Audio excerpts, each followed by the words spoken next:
చిరంజీవి గారు ముందు VN step matches అప్పుడు స్టార్ క్రికెట్స్ అప్పుడు ఉన్న టైంలో వేసారంట, ఏంటన్న రియాక్షన్ అప్పుడు? అది నా లైఫ్లో నేను మర్చిపోలేని వన్ ఆఫ్ ది ఇన్సిడెంట్స్. నాకు చిరంజీవి గారు అంటే చాలా ఇష్టం, అందరిలాగే నేను కూడా ఆయనకి విరామని. అయితే క్రికెట్ మ్యాచ్ అవుతుంటే వెంకటేష్ గారికి అనుకుంటా చిన్న ఇంజురీ అయింది. ఇంజురీ అయితే మ్యాచ్ ఆపేశారు. సో మరి ఆడియన్స్ వేల మంది ఉన్నారు అక్కడ గోల్డ్. సో వాళ్ళకి మరి ఎంటర్టైన్ అవ్వాలని చెప్పి పాటలు ప్లే చేశారు. ఆ పాటలు నడుస్తున్నాయి. నేను చిరంజీవి గారి పక్కన ఉన్నాను, ఆయన పక్కన నుంచి అందరూ అడుగుతున్నారు ఎలా ఉంది ఆయన, వెంకీకి ఎలా ఉంది ఏదో కనుక్కుంటున్నారు. సడన్గా దాయిదామ పాట ప్లే అయ్యింది. దాయిదామ పాట ఒక్కసారి ఈయన మాట్లాడుతూ సడన్గా ఈ పాట స్టార్ట్ అందరూ ఆడియన్స్ అరిచారు. ఈయన ఒకసారి ఏంటి అరుస్తున్నారంటే దాయిదామ పాట, ఓకే ఓహో ఇందుకా అని ఆయన చిన్న ఇలా అంటున్నారు. నేను ఇప్పుడు చిరంజీవి గారు వేణ స్టెప్ వేస్తారు, అసలు చిరంజీవి గారు వేణ స్టెప్ వేస్తుంటే లైవ్లో పక్క నుంచి ఫస్ట్ అతి దగ్గరగా చూస్తున్నాను నేను అన్న ఒక ఎక్సైట్మెంట్లో ఉన్నా. ఆ మ్యూజిక్ వస్తుంది, అది వస్తుంది, మ్యూజిక్ వస్తుంది కదా,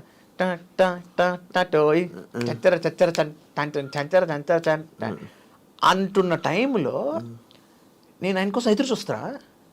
వేణ స్టెప్ వచ్చా సార్, వేణ స్టెప్ వచ్చా సార్, ఏసీ సార్ ఏ బాయా అని నేను కరెక్ట్గా టైంకి అని వేయంగానే ఎదురుగుంటా ఆడియన్స్ అందరూ ఒక సముద్రం అలా లేచి పడితే ఎలా ఉంటుంది, ఒక్కసారి అలా లేచి పడ్డారు. ఆయన గొప్పతనం ఏంటంటే సమయస్ఫూర్తి. అది అవ్వంగానే వెంటనే నా 2 భుజాలు పట్టుకుని ఇటు తిప్పి ఇటు చేయి అన్నారు. బీట్ అయిపోయింది, యాక్చువల్గా బీట్ అయితే అయిపోయింది, but he wanted to justify all 4 sides. ఇటు తిప్పి అంటే చిరంజీవి గారు మన భుజం మీద చెయ్యేసి పట్టుకుని తిప్పి చెయ్యి అని ఆయన చప్పట్లు కొడుతూ ఆయన విజిలేస్తూ ఇటు పక్క వాళ్ళందరూ మళ్ళీ ఒక ప్రవాహం, మళ్ళీ ఇటు తిప్పి ఇటు చేయి, ఇటు తిరిగి ఇటు చేయి అయిపోయాక 4 సార్లు చేశాను 4 directionsలో. చేసేసిన తర్వాత ఆయన వచ్చి నన్ను హగ్ చేసుకుని భలే చేసావా, చిరంజీవి గారి స్టెప్ మనం చేయడం ఏంటి, ఆయన మెచ్చుకోవడం, హగ్ ఇచ్చి that's high, very high moment. అది మరి స్టేడియంలో ఎంతమంది ఉంటారు? ఎన్ని వేల మంది వాళ్ళ సమక్షంలో. బట్ లైఫ్ టైం మూమెంట్ అదొకటి. ఇప్పుడు మళ్ళీ రీసెంట్గా కలవడం జరిగిందా? రీసెంట్గా మన బాలకృష్ణ గారి 50 years ఫంక్షన్ దాంట్లో కలిశాను. మళ్ళీ కలిసాను. ఆయన మెమరీ అబ్బా చిరంజీవి గారి మెమరీ అంటే నేను ఐ గెట్ సో సర్ప్రైజ్డ్. నేను ఆ రోజు క్లీన్ షేవ్లో ఉన్నా, చాలా కాలం అయింది చిరంజీవి గారిని కలిసి, నేను దాదాపు 10 ఏళ్ళు అయినట్టుంది, గుర్తుపెట్టరు లేదో అని. మాల్లో ఉన్నారు ఆయన. స్వామి బాగున్నారు స్వామి, బాగున్నా, గుర్తుపట్టలేదేమో, నేను బాలాజీ స్వామి. ఏంటి స్వామి, ఏంటి స్వామి, నేను బాలాజీ స్వామి, నేను చైల్డ్ ఆర్టిస్ట్, హీరోగా చైల్డ్ ఆర్టిస్ట్ మీ ఏంటి స్వామి, అక్కడ మతిమరపు అనుకుంటున్నారా అండి? అయ్యో అలాగా స్వామి, ఊరుకోండి స్వామి, నాకేం తెలీదు, తెలుగు చాలా బాగా మాట్లాడతారు మీరు, కవితలు రాస్తారు, పాటలు పాడతారు, మన ఇంట్లో కూర్చున్నప్పుడు వచ్చినప్పుడు ఎంత బాగా పాడారు పాటలు, మర్చిపోయానుకుంటున్నారా? చిరంజీవి గారి ఎప్పుడు వెళ్ళాను ఆయన ఇంటికి, ఎప్పుడు పాటలు పాడారు ఆయన ముందు పాట. ఆయన ఇంట్లో ఆయన క్రికెట్ మ్యాచ్ ముందర, ఈ మ్యాచ్ ముందు రోజు ఆయన ఇంట్లో పార్టీ ఇచ్చారు. సో ఇంటికి వెళ్ళినప్పుడు ఎవరు నరేష్ అన్నయ్య అనుకుంటా, అల్లరి నరేష్ అనే చెప్పాడు, గాయచ పాటలు రాస్తాడు సార్ అంటే, అవునా పాడా 4-5 పాటలు పాడా.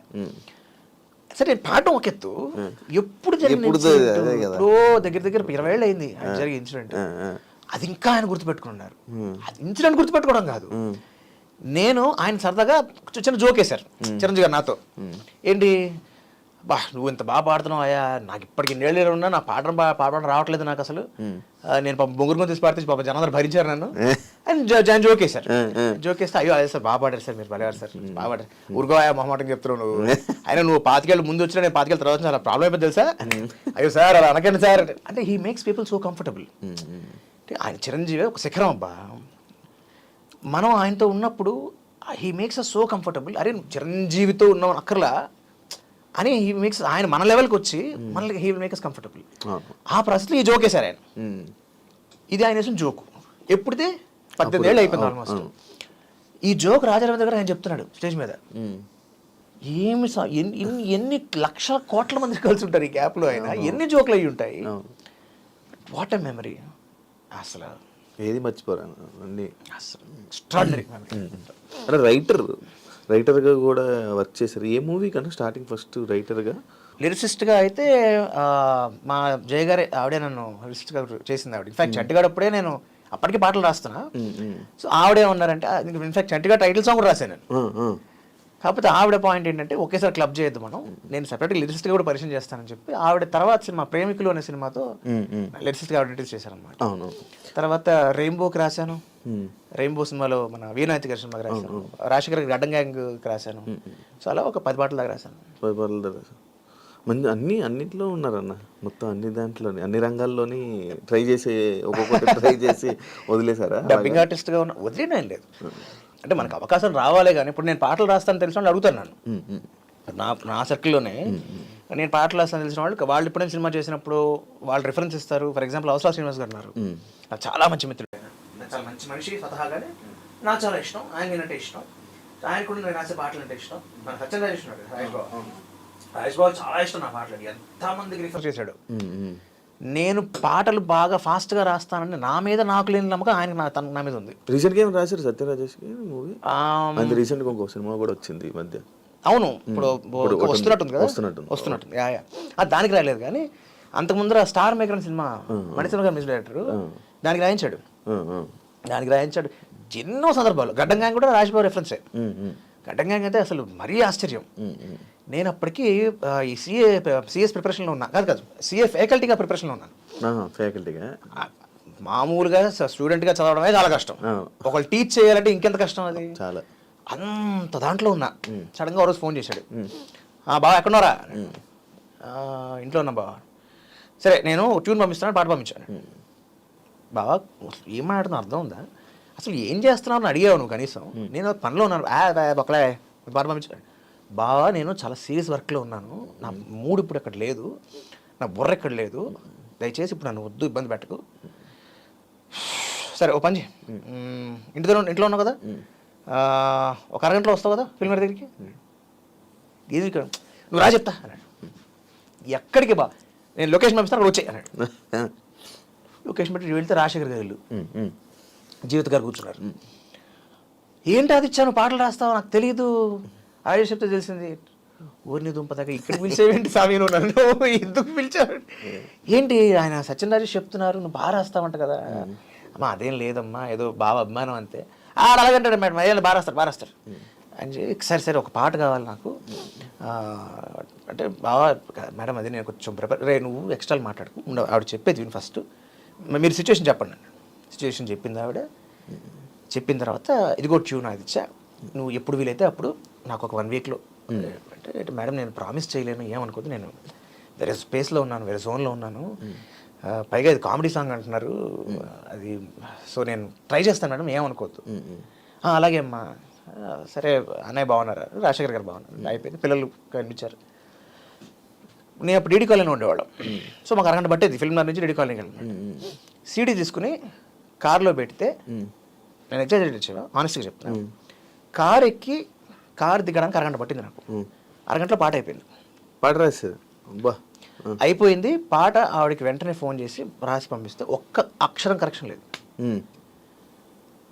వెంటనే రాజ్బాబుకి ఫోన్ చేస్తే బావాలు అయిపోయింది. నేను చెప్పాను, నువ్వు రాస్తావు, నీకు నాకు లేని నమ్మకం, నీకేంటి బావ అసలు ఇది అంటే, అంత ప్రేమిస్తాడు మనిషి.